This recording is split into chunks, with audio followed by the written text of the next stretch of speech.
लोगों के समय मैं रोता हुआ जाऊं तो कौन मुझे वोट देगा? रोते हुए को अगर वोट देते हो तो मैं जाके फिर रोऊं जाकर वहां सबके सामने। लोग अच्छे की तरफ देखते हैं, आगे बढ़ने की सोचते हैं, अच्छाई की तरफ सोचते हैं।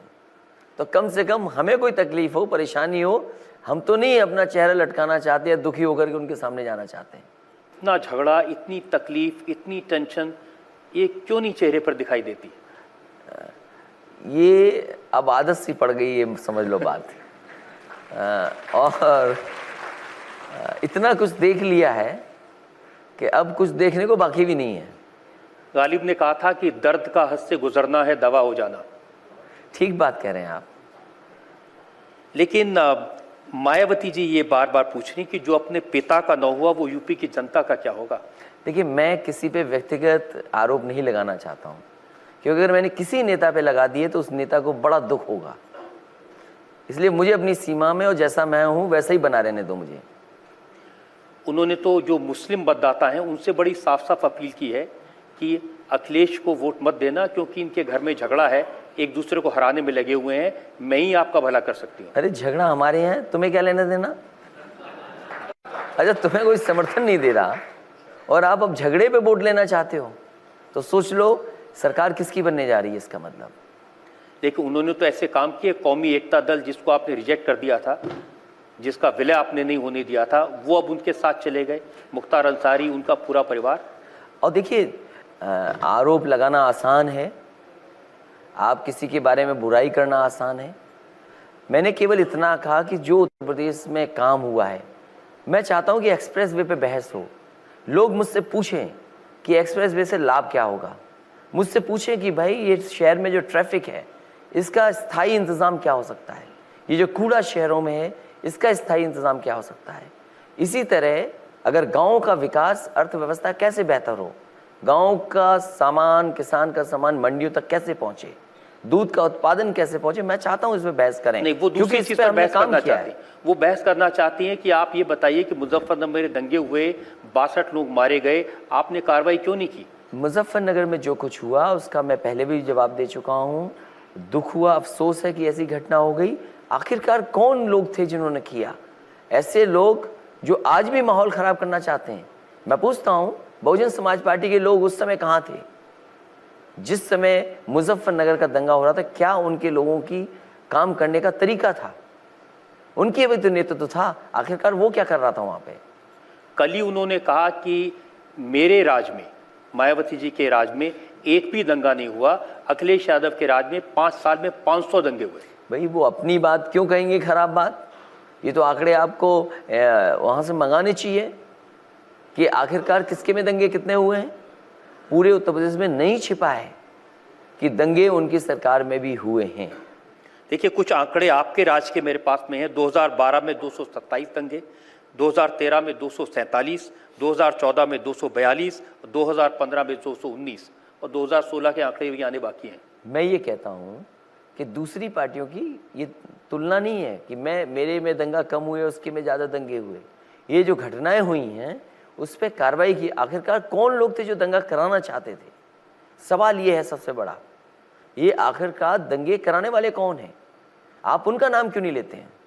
कम से कम उनके बारे में बताना चाहिए कि दंगा कराने वाले ये लोग हैं।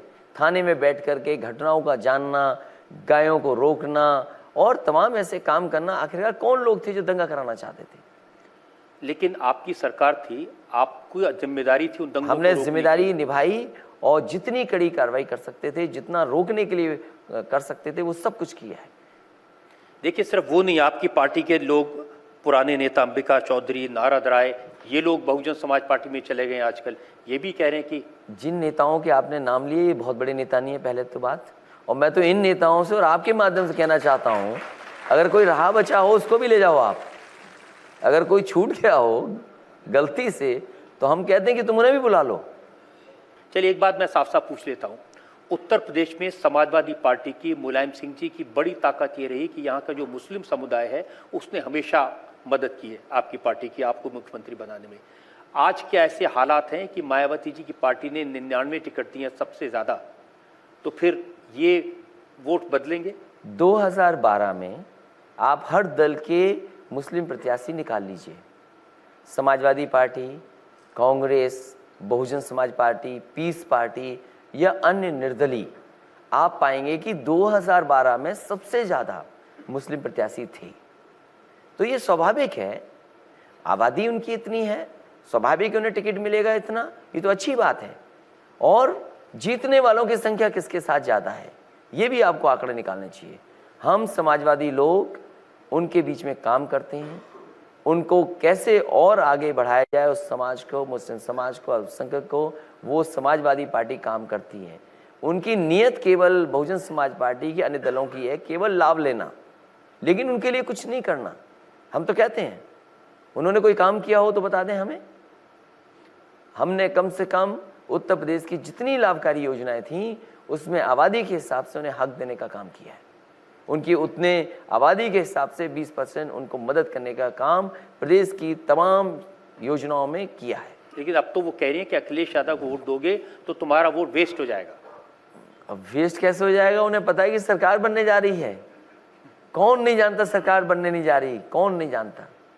उत्तर प्रदेश के लोग पहले तो कहते थे कि हाँ समाजवादी पार्टी आगे है, लेकिन आज उत्तर प्रदेश की जनता जानती है कि समाजवादी और कांग्रेस की मिलकर के आने वाले समय में 300 से ज़्यादा सीटें जीतने जा रहे हैं। चलिए, उम्मीद और है यही बौखलाहट है दूसरे दलों में। आप देखिए, एक हफ्ता पहले उनके भाषण और एक हफ्ते वाले भाषण हमारे देखिए। हम लोगों को कहा जा रहा है शहजादे। अरे हम क्यों शहजादे हैं? हम तो उत्तर प्रदेश में काम कर रहे हैं। अरे हम तो आपको कहते हैं कि आप क्या हैं, आप भी तो बताओ, अपना काम तो बताओ। कुछ काम तो गिनाने को है नहीं, तो एक शब्द निकाल लेंगे कोई, वही बोलेंगे हर भाषण में। लेकिन काम तो आपको गिनाने हैं ना, आपकी सरकार है उत्तर प्रदेश में। हम ये कहते हैं केंद्र में सरकार उनकी है, कम से कम बताएं अच्छे दिन वाले लोग कि उन्होंने क्या जनता के लिए किया है, क्या सुविधाएं दी है। आपकी बातों से लग रहा है कि आपका मुकाबला बीएसपी से नहीं है, बीजेपी से है ज्यादा। मैं ये कहता हूं कि समाजवादी बहुत आगे हैं, हमारा मुकाबला नहीं है इन दोनों दलों से। तो फिर किससे है? समाजवादी पार्टी और कांग्रेस मिलकर के सरकार बनाने जा रही है। मुकाबला अपनों से तो नहीं है। अब अपनों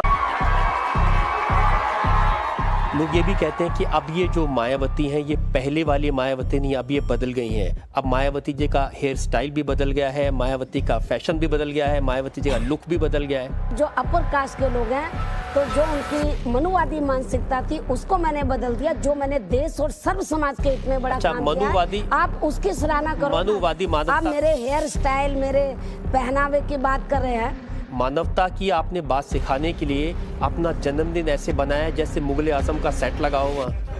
आपको जो बहुजन समाज के लोग हैं, बहुजन समाज के लोगों की पॉपुलेशन 100 में से 85 है। बहुजन समाज के लोग ये देखते हैं कि जब दूसरी पार्टी के लोग अपने नेताओं को आदर सम्मान देते हैं तो बहुजन समाज के लोग सोचते हैं कि हम किसी से पीछे नहीं है, हम अपने नेता को आदर सम्मान देंगे। और वो किस तरीके से मनाते, मैं उनकी भावनाओं को कोई ठेस नहीं पहुंचाना ये वो लोग बनाते हैं या आप ऑर्गेनाइज करती हैं? 51 किलो का केक, 10,000 लड्डू। जन्मदिन किस राष्ट्रीय नेता का नहीं मनाया जाता? मेरे से ज्यादा पैसा उनके जन्मदिन पर लगता है। मेरे से ज्यादा आप 51 किलो का केक बोलते हैं, पता नहीं 100 किलो का केक बनाते हैं वो। मैं तो कम अपने जन्मदिन के मौके पर गहने डालती हूँ, वो पता नहीं अरबों के गहने डालते हैं। उनकी कोई चर्चा नहीं होती, उनकी कोई चर्चा नहीं होती। इतने बड़े बड़े डायमंड दिखाई देते हैं, आप कह रही हैं कम डालते हैं। ये तो आपने मेरे कान में बहुत छोटे डायमंड देखे हैं। वो तो चाहता कि हमारी नेता बड़े बड़े डायमंड पहने, तो मैं बोलती हूँ नहीं, मैं चक्कर में नहीं पड़ती। बड़े बड़े डायमंड के लिए तो जो बड़ी बड़ी पार्टियां, उनको मुबारक है। बड़ी पार्टियों वाले तो डायमंड छुपा के रखते हैं। जो छुपा कर रखते हैं, मैं समझती हूँ कि वो महाचोर लोग हैं। मेरे पास जो कुछ है वो लोगों के सामने तो है। लेकिन ये बताइए आते कहाँ से हैं डायमंड? ये तो उनसे पूछो ना, ये मेरे को तो बहुजन समाज के लोग देते हैं। जब आप मुख्यमंत्री थी तो 25 करोड़ की लागत से एक फिल्म बनाने का प्रॉमिस किया गया था आपकी लाइफ के ऊपर। आपको किसने बता दिया? ये तो अखबार में छपी हुई खबर है। ओहो, आप किस घटिया अखबार की बात कर रहे हैं? सवाल तो सुन लीजिए पैसे बगैर सवाल सुनो, जब उस सवाल में कुछ जान ही नहीं है सवाल में तो आपसे मैं सुनूं नहीं, लेकिन सवाल सुन तो ले। सवाल में कहा है कि 25 करोड़ की फिल्म जिसका नाम था माया मैडम। आपके मुंह से आज पहली बार ये नाम सुन रही हूँ मुझे लगता है ये कहीं आपने किसी अखबार में खबर नहीं, छपवा ये दी तो होगी देखिए टाइम- आज ये अदालत के बीच में सवाल पूछने के लिए मैं कैसे कभी छपा दूंगा मायावती को इसमें? जनता की अदालत में बुलाएंगे, कुछ सवाल तो होने चाहिए पूछने के लिए। अरे 1 साल पहले छपा लेंगे क्या एडवांस में? उसमें लिखा है कि आपको मालूम है कि मायावती को जल्दी से समय देती नहीं है, 1 साल तो लगेगा उसको अदालत के बीच में लाने के लिए।